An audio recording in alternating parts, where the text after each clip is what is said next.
इस समय भीलवाड़ा में कोविड-19 के साथ साथ अब ब्लैक फंगस का खतरा भी बढ़ता जा रहा है, जिसे लेकर अब राज्य सरकार द्वारा भीलवाड़ा के मेडिकल कॉलेज को अधिकृत करते हुए यहां पर ब्लैक फंगस का भी उपचार शुरू किया जाएगा, जिसके लिए पूरी तैयारियां अब कर ली गई है। इस मामले को लेकर भीलवाड़ा पीएमओ डॉक्टर अरुण गौड़ एवं मेडिकल कॉलेज प्रिंसिपल शलभ शर्मा द्वारा मीडिया से बातचीत करते हुए बताया कि ब्लैक फंगस के उपचार को लेकर भीलवाड़ा में सभी तैयारियों को पूरा कर लिया गया है और इसका उपचार अब भीलवाड़ा में भी शुरू किया जाएगा।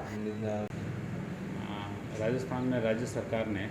माननीय मुख्यमंत्री महोदय ने और हमारे चिकित्सा मंत्री रघु शर्मा जी ने इसे नोटिफाइबल डिजीज डिक्लेयर कर दिया है और भीलवाड़ा को ये अपॉर्चुनिटी दी है, यहाँ के मेडिकल कॉलेज को उन्होंने उपचार के लिए अधिकृत किया है। तो यहाँ पर हमने इस उपचार के लिए एक मेडिकल बोर्ड बनाया है, जिसमें ENT के डॉक्टर हैं, आई के डॉक्टर हैं, माइक्रोबायोलॉजिस्ट हैं, फिजिशियन हैं, एनेस्थेटिस्ट हैं, पैथोलॉजी के डॉक्टर हैं। साथ में हमने एक वार्ड की व्यवस्था की है जो सिर्फ म्यूकोरमाइकोसिस के पेशेंटों के लिए होगा। ऑपरेशन थिएटर एक अलग से बना दिया गया है और ये सब सुविधाएं भीलवाड़ा को इसलिए मिली हैं कि अभी जो बजट आया था उसमें 1.5 करोड़ के इंस्ट्रूमेंट ENT विभाग को चिकित्सा शिक्षा विभाग के द्वारा इस मेडिकल कॉलेज को प्राप्त हुए हैं। तो हमारा जो ENT डिपार्टमेंट है वो पूर्ण रूप से सक्षम है म्यूकोरमाइकोसिस से संबंधित किसी भी ऑपरेशन को करने के लिए। जो गाइडलाइंस हैं इसकी कि जो संदिग्ध है, अगर वो डायबिटिक है, अनकंट्रोल्ड डायबिटिक है, जो जिसने स्टेरॉइड्स लंबे समय तक लिया है, जिसने एंटीबायोटिक हैवी एंटीबायोटिक की डोज ली है, जो ऑक्सीजन थेरेपी पे रहा है लंबे समय तक मोर देन 3 वीक्स, या जो इम्यूनो कम्प्रोमाइज पेशेंट हैं, चाहे वो ट्रांसप्लांट के बाद के पेशेंट हैं या मेलिग्नेंसीज के हैं या HIV के पेशेंट हैं, उन लोगों में अगर लक्षण आते हैं तो उनको कंफर्म करने के लिए जो सुविधाएं होनी चाहिए, जो टेस्ट होने चाहिए, वो टेस्ट एक साधारण टेस्ट भी है, 10% पेओस से स्टेन करना, फिर उसको कल्चर करना, हिस्टोपैथोलॉजिकली बायोप्सी लेके कंफर्म करना, बायोप्सी के लिए ऑपरेशन थिएटर में आवश्यक इंस्ट्रूमेंट होना और रेडियोलॉजिकली कंफर्म करने के लिए MRI होना। ये सब चीज़ें इस चिकित्सालय में उपलब्ध हैं और जैसा हमने मांगा, हमें एम्फोटेरेसिन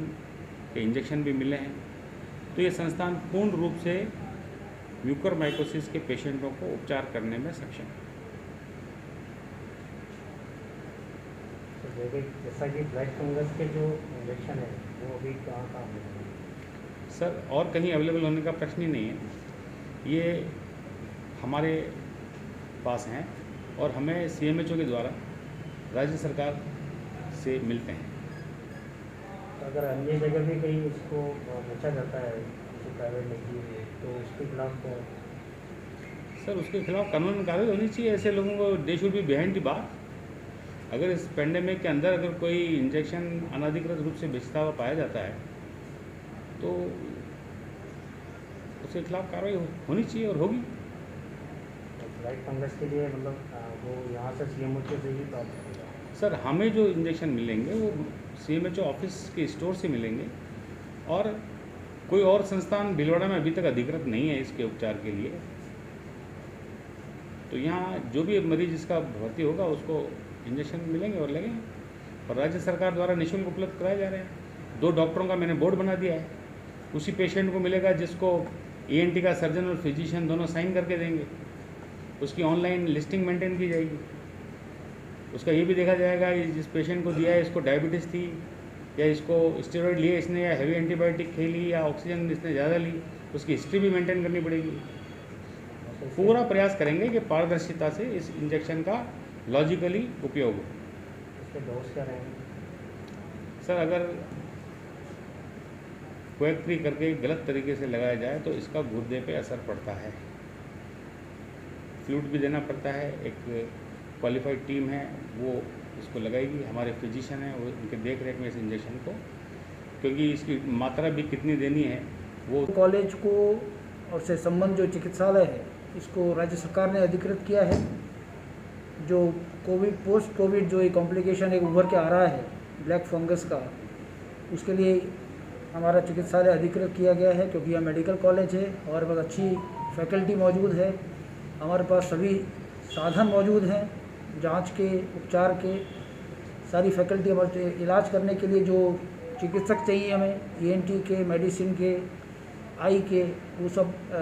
हमारे पास उपलब्ध हैं। तो हम गुणवत्तापूर्वक एक सेवा देने के लिए हम पूरी तरह से तैयार हैं। इसके लिए हमने यहाँ पे हमारा एक 10 बेड का एक वार्ड भी तैयार कर दिया है एडवांस में, जैसे हमें सूचना मिली थी इस तरह के केसेस आने लग गए हैं। और जहाँ तक एक रूटीन जांच का सवाल है, कोविड की जो जांच बताई आपको डॉक्टर साहब ने, वो तो हम ऑलरेडी कर रहे हैं यहाँ, लेकिन उसको कंफर्म करने के लिए जो एक माइक्रोबायोलॉजी के लिए कल्चर द्वारा कंफर्म किया जाता है, तो कल्चर के लिए हमारे पास साधन मौजूद हैं, लेकिन उसके कुछ रिएजेंट्स वगैरह हमारे पास अभी हम तैयारी नहीं थी हमारी, वो आज ही हमने मीटिंग करी है, उसकी हम अर्जेंट परचेज ऑर्डर हम कल इशू कर देंगे और अतिशीघ्र हम कल्चर जो है मेडिकल कॉलेज की लैब में ही करना प्रारंभ कर देंगे। और उम्मीद करते हैं कि हम हमारे जो चिकित्सक हैं उनके प्रयासों से सरकार ने जो हमें जो उसकी दवाई उपलब्ध करवाई है और हमारे जो जांच की जो भी हमारे पास उपकरण जैसा बताया गया है, क्योंकि अब ये मेडिकल कॉलेज बन गया है तो ENT विभाग और ऑप्थेल्मोलॉजी विभाग,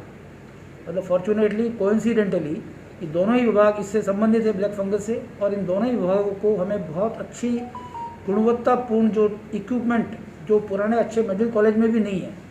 वो इक्विपमेंट आज हमारे पास उपलब्ध है। तो इसलिए हम कॉन्फिडेंस से कह सकते हैं कि हमारी टीम जो है इसको डील करने के लिए पूरी तरह से तैयार है। तो ब्लैक फंगस जो है सर ये हवा से भी फैल रहा है? हवा से मतलब हवा से नहीं फैलता, ये तो नमी से फैलता है। नमी जब होती है ना हवा के अंदर, जैसा बताया आपको डॉक्टर साहब ने कि जो आदमी ऑक्सीजन थेरेपी भी रहा है, ठीक है ना, उसमें उसकी ऑक्सीजन बॉटल में जो पानी होता है, पानी के थ्रू आती है ऑक्सीजन, वो पानी बदला ही नहीं है, पानी में नमी है, नमी में फंगस ग्रो होती है ना। तो इसलिए अगर इस तरह से मरीजों को उपचार हुआ है तो वो लोग ज़्यादा सफ़र करते हैं, या जो जिनको कॉर्टिकोस्टेरॉइड की दवाई चल रही है कोविड की वजह से, तो उन जिन लोगों की उसकी वजह से लोगों की इम्यूनिटी जो है रोग प्रतिरोधक क्षमता कम हो जाती है, ऐसे लोगों में फंगस ग्रो जल्दी करता है। सर कोरोना की जैसे तीसरी लहर की संभावना जहाँ व्यक्त की जा रही है, बच्चों में इसका इफेक्ट नजर आने वाला है, तो बच्चों के लिए आने वाला नहीं है, आ गया है। आप देख रहे हैं, हम भी देख रहे हैं न्यूज़ के अंदर, कर्नाटका में सब जगह, जयपुर में कई जगह भी कितने केसेस बच्चों के हो रहे हैं। तो संभावना है और होने भी लग गए केस, और उसके लिए हम पहले से मानसिक तौर से तैयार भी हैं और हम उसके लिए व्यवस्था कर रहे हैं। बच्चे अगर आते हैं तो बच्चों में ज़्यादा लक्षण होने की वजह से जो एक्सपर्ट्स कह रहे हैं कि ज़्यादा लक्षण नहीं होंगे बच्चों के अंदर, लेकिन बच्चे एक कैरियर का रूप धारण कर सकते हैं, वो दूसरों के अंदर संक्रमण फैला सकते हैं, तो उसके लिए भी हम तैयार हैं, कोई दिक्कत नहीं है। इनमें क्या क्या लक्षण रहेंगे सर बच्चों में? हाँ बेसिक क्या अब ये डिपेंड करेगा, देखो हर डिजीज़ अपना अलग तरह का इसका व्यवहार होता है, जब तक कोई पेशेंट सामने आएंगे नहीं तब हम कह नहीं सकते कि प्रोमिनेंट लक्षण क्या आएंगे। तो अभी तक ऐसे कोई बच्चों के केसेस हमारे को रिपोर्ट नहीं हुए हैं, इसलिए